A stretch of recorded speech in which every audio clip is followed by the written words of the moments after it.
Tout autre chose à présent avec dans les Pyrénées l'une des principales activités en ce moment des vacanciers, la randonnée. Vous êtes des milliers à arpenter chaque jour les vallées. Du coup, les refuges en montagne tournent à plein régime. Un afflux estival pas toujours facile à gérer pour les gardiens. Régis Cotias, Tiffaine Urtis-Verea. 2 bonnes heures de marche pour atteindre le refuge du Larribé.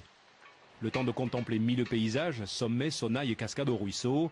À l'issue du parcours et d'abruptes montées rocailleuses, le refuge se dévoile à peine, vaisseau solitaire dominé par les 3144 mètres du Balaïtous.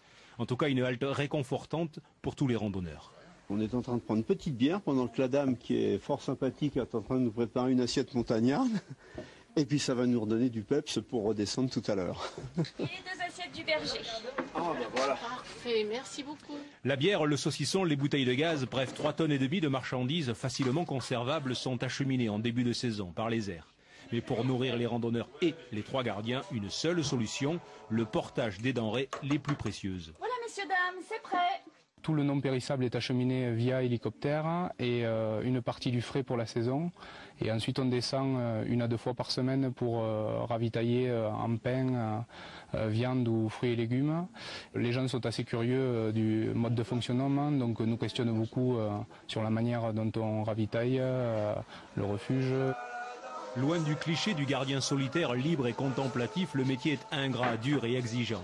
Après un été passé en refuge, Laurence Fleury raconte dans un petit ouvrage son expérience amère et sans concession. Le refuge que j'ai gardé est un refuge très fréquenté avec des gens qui ne sont pas forcément montagnards pour faire une voie normale facile. Du coup ça brasse du monde et des gens qui n'ont pas l'habitude d'être en montagne et pour qui tout est dû dès lors qu'ils ont payé.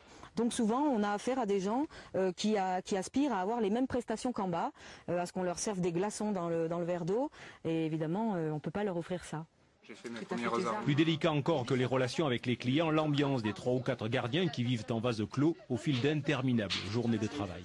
Tenir un refuge, se lever à 5 h du matin, et encore c'est pas un lever très tôt, il y a des refuges où on se lève encore plus tôt que ça, pour finir à 11 h du soir, alors du coup il y a de la fatigue évidemment, si encore en plus on s'entend pas ensemble pour se soutenir et se serrer les coudes, ça marche pas quoi, on peut pas tenir toute la saison.